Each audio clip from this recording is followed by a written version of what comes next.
This woman died without knowing her calls would help create vaccines, map genes, and reshape modern medicine. Another woman was found dead on her couch 3 years after anyone last saw her.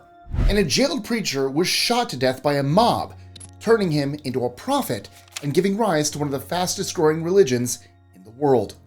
I'm Mike with List 25, and today I'm counting down 25 people who only found fame after their death, starting with the janitor whose apartment held a fantasy epic no one knew existed.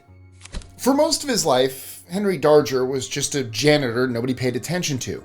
He lived alone in a messy Chicago apartment, kept to himself, and barely spoke to anyone. But when he died in 1973, his landlord discovered something no one saw coming. Buried under years of dust were hundreds of vivid paintings and a 15,000-page novel about child warriors, magical lands, and epic battles. It was a full-blown fantasy universe, complete with its own mythology. The art world went nuts. Darger's work was raw, strange, and unforgettable, and it secured his spot as one of the most important outsider artists of the 20th century. All of it found after he was gone.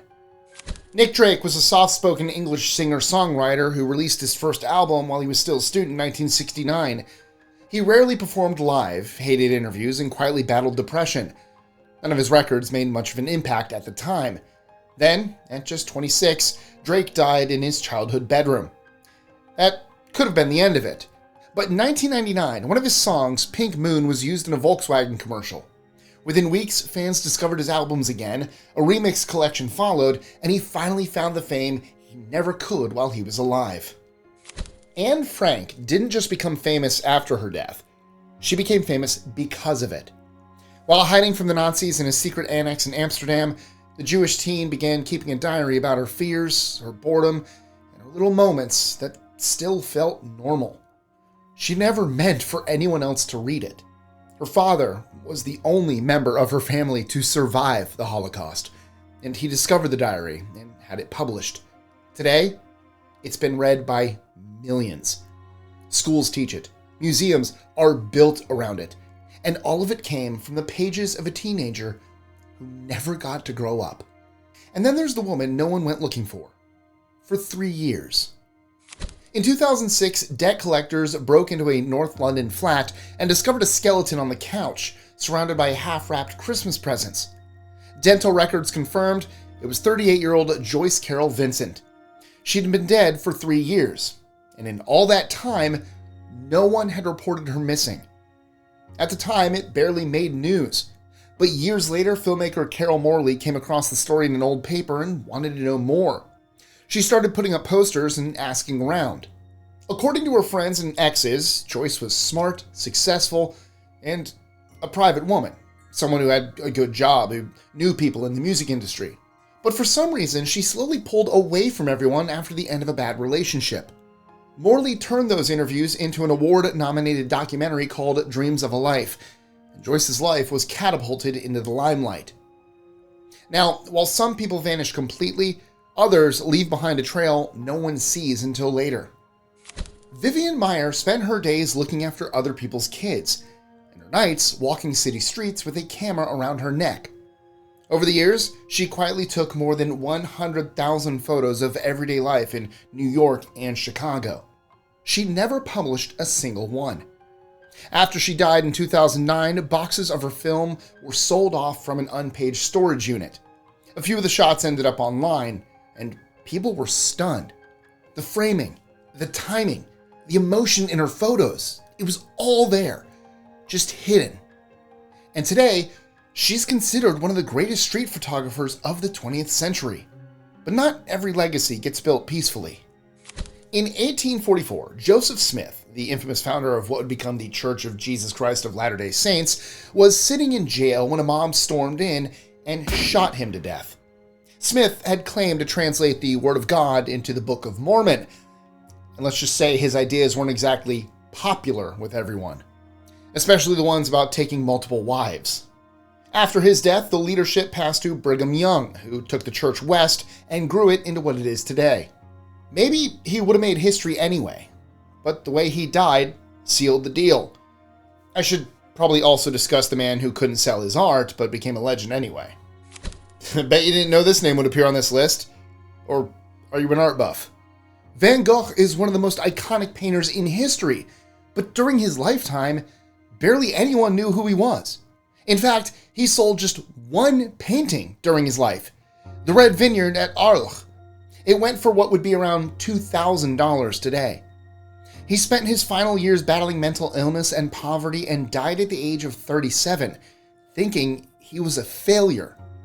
It wasn't until after his death that people started to understand what they'd missed, thanks to mostly his sister-in-law, Johanna van Gogh Bonger. She pushed to get his painting seen, published his letters, and eventually changed how the world saw him. Then again, sometimes posthumous fame comes from a headline. In 1964, Kitty Genovese was walking home from her bar job in Queens when she was attacked just outside her apartment. She screamed, a neighbor shouted, and the attacker ran off. But no one called the police. Minutes later, the man came back and killed her. A few weeks later, police caught him during a robbery and he confessed. The story might have faded until the New York Times published a front-page headline, 37 who saw murder didn't call police. That headline made her famous and led to significant public outrage. Psychologists coined it the bystander effect, the idea that when lots of people witness something awful, they all assume, well, someone else will step in. Years later, a reinvestigation showed that the truth was actually a bit more complicated. Some neighbors didn't act, yes, but others did. One even held Kitty as she died. Still, the story stuck, and the public reaction helped push forward the 911 emergency system we rely on today. Either way, what sticks and what gets lost isn't always up to the person. Emily Dickinson wrote almost 1,800 poems, but less than a dozen of them were published while she was alive, and even those were printed anonymously. She barely left her house in Amherst, Massachusetts, and kept her writing close, literally stitched into booklets. It wasn't until her death in 1886 that her sister stumbled across the collection and realized just how much she'd written. She pushed to get the poems published, and bit by bit, the world started to take notice. Today, Dickinson is considered one of America's greatest poets. Then there's the quiet genius who cracked codes so well he probably shaved years off the war and got arrested for it. Have you ever seen the movie The Imitation Game? I highly recommend it. Alan Turing was a mathematician, a codebreaker, and a huge reason the Allies won World War II. He cracked the Nazi Enigma machine, a breakthrough that probably shortened the war by years. But no one knew, because no one was supposed to. The work was classified, so instead of getting a medal, Turing was arrested for gross indecency because he was gay. 2 years later, Turing died. He was only 41. Decades later, after the truth came out, things finally started to shift, and in 2009, the UK issued a formal apology. Today, his face is on the 50-pound note. On the other side of quiet genius is a guy who went from political journalism to global fiction fame. Stieg Larsson spent most of his life as a political journalist in Sweden, and he was known for exposing far-right extremists. It was stressful work, and he was constantly under pressure. In 2002, he started writing fiction on the side and created the Millennium Trilogy: The Girl with the Dragon Tattoo, The Girl Who Played with Fire, and The Girl Who Kicked the Hornet's Nest. In 2004, just days after the manuscript was accepted, Larsson died suddenly. He never saw it hit shelves, let alone become a global phenomenon. Fast forward to today, and over 80 million copies have been sold and adapted into major films. Anyway, our next artist couldn't give his work away, and now it's auctioned for millions. Amedeo Modigliani spent his life painting in poverty. He lived in Paris, often sick, always broke, and pretty much ignored by the art world. People thought his portraits looked weird. It was all stretched out and too stylized. Nobody was buying them. At 35, he died of tuberculosis, with little to his name. Now, his stuff sells for hundreds of millions. One painting went for $170 million in 2015. Another hit $157 million just a few years later. Collectors and critics now call his style groundbreaking, but back then, he was trading art for food. Of course, fame doesn't always show up with an auction hammer. Sometimes it shows up on stage. Adrienne Shelly wrote, directed, and starred in a small indie film called Waitress, a warm, funny story about a pregnant woman working in a pie diner and dreaming of a better life. But just 6 months before the film was set to premiere, Shelly was found dead in her New York office. And while people for a while suspected she had a hand in her own death, a construction worker named Diego Pilco later confessed to killing her and staging the scene to cover it up. Shelly never got to see what came next. Waitress opened the 2007 Sundance Film Festival and became a cult hit, earning over $23 million at the box office. In 2016, it hit Broadway as a full-blown musical with songs by Sarah Bareilles, and it's still being performed around the world. Alright, let's pivot to the woman who sells basically reprogrammed modern medicine. In 1951, a young mother was being treated for cervical cancer at a hospital. Her name was Henrietta Lacks, and her doctors ended up taking a sample of her tumor without her knowing about it. Those cells somehow didn't die. They kept growing. Dubbed HeLa cells, they became the first immortal human cell line and turned medicine upside down. Vaccines, cancer treatments, gene mapping, HeLa was in the middle of all of it. Henrietta, meanwhile, died poor and completely unknown. Her family didn't even find out about the cells for decades. These days, she's honored everywhere, from medical schools to a crater on the moon. Next up, a man with barely a dozen recordings, and a legend way bigger in his lifetime. He played backroad bars for pocket change, drifting through the Delta with his guitar and no real fame to speak of. When Robert Johnson died at 27, probably poisoned by a jealous husband, he left behind less than 30 tracks and almost no footprint in music history. That all changed in the 60s, when his old tracks were reissued and led to a full-blown blues revival. Suddenly, musicians like Eric Clapton, Bob Dylan, and the Rolling Stones were calling him one of their biggest influences. And then came the myth that he sold his soul to the devil at a crossroads in exchange for his talent. Whatever really happened, the story helped turn the Forgotten Bluesman into a global icon. Moving on. Being brilliant doesn't always mean being recognized. In the race to figure out the structure of DNA, Rosalind Franklin was the one who captured Photo 51, an X-ray image that revealed the double helix. But when the famous paper was published in 1953, her name was nowhere on it. Credit went to Watson, Crick, and Wilkins. Rosalind died in 1958 from ovarian cancer, never knowing how important her work really was. It wasn't until Watson's memoir downplayed her role, and even mocked her, that people found renewed interest in her work and legacy. Science and historians re-examined the record, and the story finally began to shift. It took a while, but when people talk about who cracked DNA today, her name's in the mix, as it should be. Since I've covered people whose names were nearly erased, here's one who built a billion-dollar world and died broke. He helped to create Batman. The costume, the sad backstory, the Joker, Robin, Catwoman, all of it came from Bill Finger's typewriter. But for decades, artist Bob Kane got the credit and the money, while Finger stayed behind the scenes, uncredited and unpaid. In fact, when he died in 1974, most people had no idea who he was. Comic book fans and historians, however, kept pushing, and finally in 2015, DC Comics made it official. Batman, created by Bob Kane with Bill Finger. After decades, his name has been firmly etched into the legacy. Sticking with people finally getting credit, our next one helped to take down a serial killer, without being there to see it. Michelle McNamara was an online crime sleuth and journalist who couldn't let go of a cold case.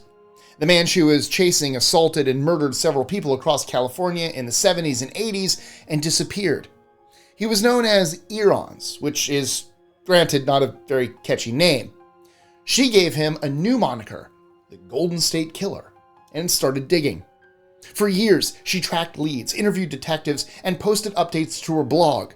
Eventually, a book deal followed. Then, in 2016, Michelle died unexpectedly from an accidental overdose.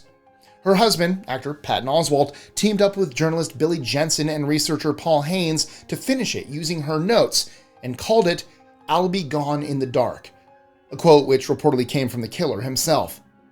The book came out in 2018, and a month later, thanks to a mix of science, public pressure, and timing, police closed in on and arrested Joseph DeAngelo. Okay, Let's go back a few centuries and look at the guy who basically invented modern science. We all know the name now, but back in his day, Galileo was public enemy number one, at least to the church.